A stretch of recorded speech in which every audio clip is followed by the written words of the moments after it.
My question to you is, in the book, The Secret, it's based on the law of attraction, where you attract everything into your life. Whereas your book, The Power of Now, is being in the moment and letting the universe guide your life. So I just want to know your thoughts on that, on the difference. Okay. Thank you.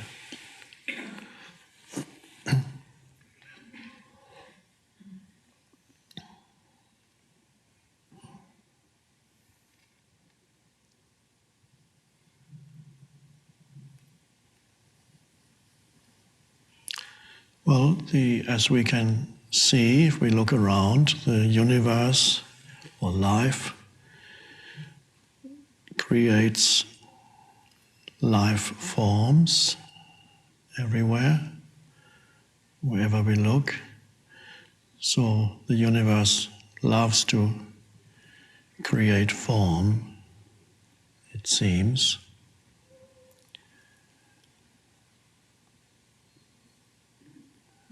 It can also create form through the human form. Humans can create as they do, and humans are not separate from the totality of the universe, so there isn't human creation and the universe creating. It's all one. It's the totality. We are the universe. You are the universe. So when you create, or when I create something externally, whatever it is, any structure that you build, from a simple thing, building something, or using your mind, your thoughts, to help in the act of creation, to create something on the mental level before it becomes physical form. That's a way in which the universe can create through the human form. One could almost say indirectly, or secondary creation. You may have heard the expression, we become co-creators with God. Your question is really, is it up to us to initiate the act of creation, or should we simply rest in presence and then see what happens?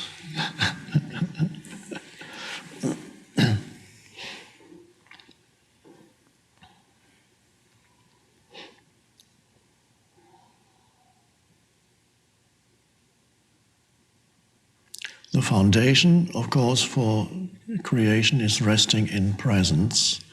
That's the very foundation, because resting in presence, that is touching the true source of creativity and the true source of fulfillment or satisfaction, which is not form, but the formless life itself. It is essentially fulfilling to sense the timeless presence that we could call I am, to sense that directly in yourself, not as an object in your awareness, but as yourself.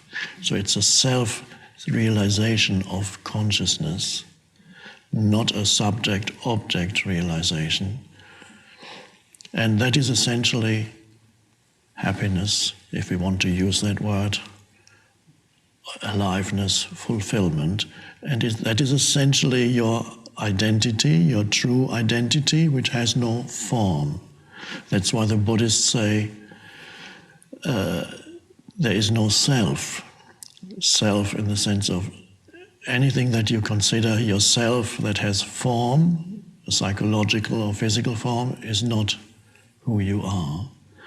The essential self, which the Buddhists deny and just call emptiness, or which in India is called the Atman, that is the formless, and that's the very basis.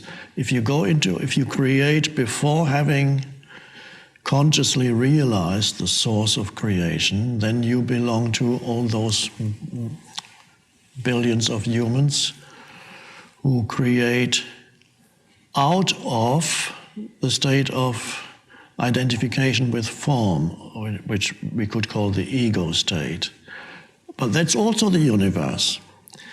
If the universe did not want to experience itself as the egoic entity also, then it would not be, the ego would not exist. So it seems the universe loves that dream, or which becomes a nightmare sooner or later, of the egoic consciousness. So whenever you create, because you believe that the object of your creation is going to make you happy or fulfilled, then you create out of the egoic consciousness. And it's stressful and frustrating and never really fulfilling. But that's the dream of the ignorance of who you are. And perhaps the universe needs to dream that dream and then wake up out of that dream into a conscious realization of itself. And that also is happening through the human form. So the humans can create out of the ignorance identification with form, in which case also they create a lot of havoc. Of course, they create a lot of conflict, because the more deeply you're identified with form, the more you come into conflict with other forms that are also deeply identified with their form. That is not just the individual form, it's also the collective forms of tribes, religions, religions within religions. You see when you listen to the news, you can see one Islamic sect is killing another one, and it's even within the same religion, they hate each other. And this has happened. and that is complete identification with form. It has happened in Christianity. In Christianity, at the moment, they may not be killing each other. They did not enough of that in the Middle Ages, but many still hate each other, and whoever does not agree with your little group, of course, is the Antichrist. That's a nice word you can impose on others. Buddhists haven't come up with that yet. I have never heard of the anti-Buddha.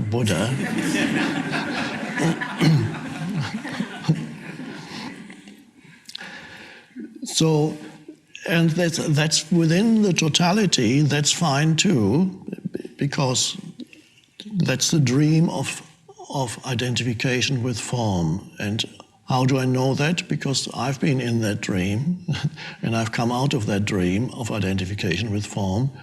And what is true for the individual is true for the totality. So it's a collective dream. It's also an awakening that happens when the suffering and the madness becomes so pronounced that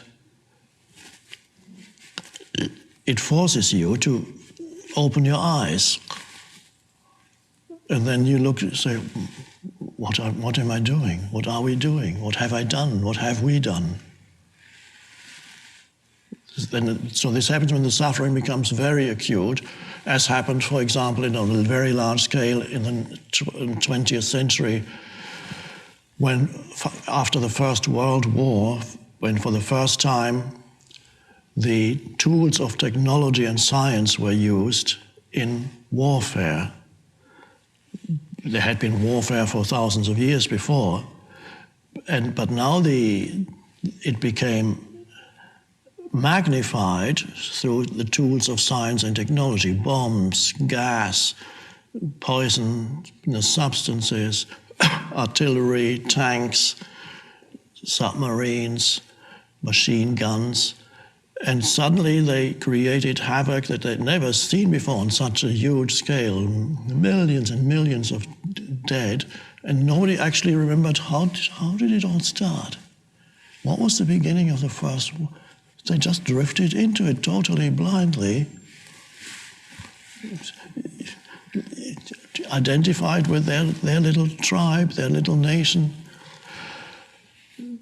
That's one way of creating, and whenever you have not touched the source of life within yourself, touched it, realized it, live from it, then you create and add to the karmic burden on the planet, because whatever you create has negativity attached to it, and karma creates further resistance. It provokes resistance, creates more resistance, and so contributes to the continuation of the dream. So, to put it very simply, when you think something is going to make you happy, if you create this or that, that's not going to happen. That's the ignorance. If you're looking for fulfillment through something that you imagine you're going to create, it's not going to fulfill you. It can't. You have to come from that state of fulfillment already. Then a different kind of creation can happen. You could, of course, just sit for the rest of your life somewhere and hope that somebody will put some food into your mouth. As if you go to India and you truly emanate peace, then that will happen. They will put food into your mouth. If you do it in a Western country, it probably won't happen, but they'll put you away. And then they'll put food in your mouth. That's okay.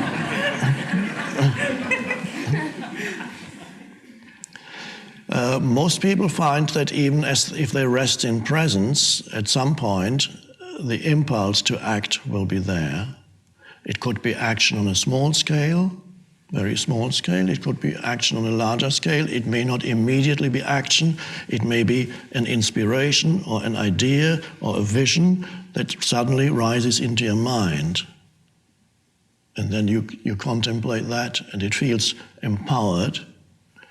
And it is not something that says you need to achieve that in order to become happy or fulfilled. The energy that goes with it is so empowering that it is the same as if you had already achieved it. That's the act of creation, has that energy that flows with it. It is as powerful as the actual achievement in itself, if not more so, because the actual achievement is already the end of the creative process. The moment you have completed the creative act, you're already at the end of it. And what now?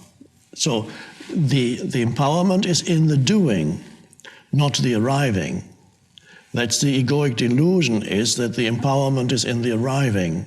But the empowerment is in the doing, in the act of creation. It's not just the empowerment, it's also the joy and aliveness that comes with it. So you don't need as it's called in the Bhagavad Gita, the fruit of the action. You're not looking or are more focused on the fruit of the action that it's called in the Bhagavad Gita, which means the outcome, the desired outcome. Your attention is not mainly in the desired outcome. Your attention is on the doing itself. Although, yes, you have a vision of what it is that wants to come into being, but your attention is fully in the doing and the enjoyment and the empowerment of doing. It can be very intense, the act of creation. The energy that flows into it can be very intense. It's so intense that it might even look to an outsider as if you were stressed, but you're not. But there can be that intensity of creation. So when something comes through, or you, in whatever form, and that's beautiful. Then you are the universe, the creative, the one intelligence, the one creative intelligence is creating through the human form, and that's beautiful. So it's this deep enjoyment in the act of creation. It's the motivation is not egoic anymore. The motivation is not a sense of lack or fulfillment, or of unfulfillment, but enjoyment. So in that sense, the secret, I don't remember if the secret talks about that, the book, that the foundation is the present moment, as oneness with that, and then creation is fine when you no longer believe that certain things that you add to your life or create are going to make you happy or fulfilled. So that's the difference. So the question then, do I need to make plans? I can't answer that as such. You may be one of the few who will rest in being for the rest of their lives in this bodily form and just sit somewhere or walk around. And that's fine too, but it's less likely. There are very few. It happens, maybe in India happens more than in the West, just as well, because the environment there is more receptive to that kind of thing. As, for example, Ramana Maharshi, some of you may know, have heard the famous, wonderful spiritual teacher who passed away in the early 50s. He just sat, when he was a young boy, he left his home, he had a realization of being, of awakening, and he sat next to a temple away from his hometown. He left his family, nobody knew where he was, and he just, there was no movement into action, just being, no speaking, didn't want to eat, just the bliss of total oneness with the source. But after a few years, he started to put food in his mouth, and then he started to speak. So a little bit of doing happened even to him, but no planning. So in his case, he didn't say, okay, I'm going to set up an ashram. That happened by itself. The ashram organically grew. So it can happen to some people who are just either totally present and then something happens around you. In most cases, some kind of doing will be involved. It could be a spontaneous unfolding of what is happening already. Let's say you're playing an instrument and you love it so much that you enjoy playing it, and then gradually music comes to you. You compose something or spontaneously play, and suddenly, without any vision of what you want to achieve, things can grow. This can happen and has happened to people. Just the intense enjoyment of the doing leading to organic growth into form. The Beatles loved making their music, and I don't think they had necessarily a vision that we are going to be the greatest ever, but it happened out of the deep enjoyment and the intensity of that, the act of creation. Thank you.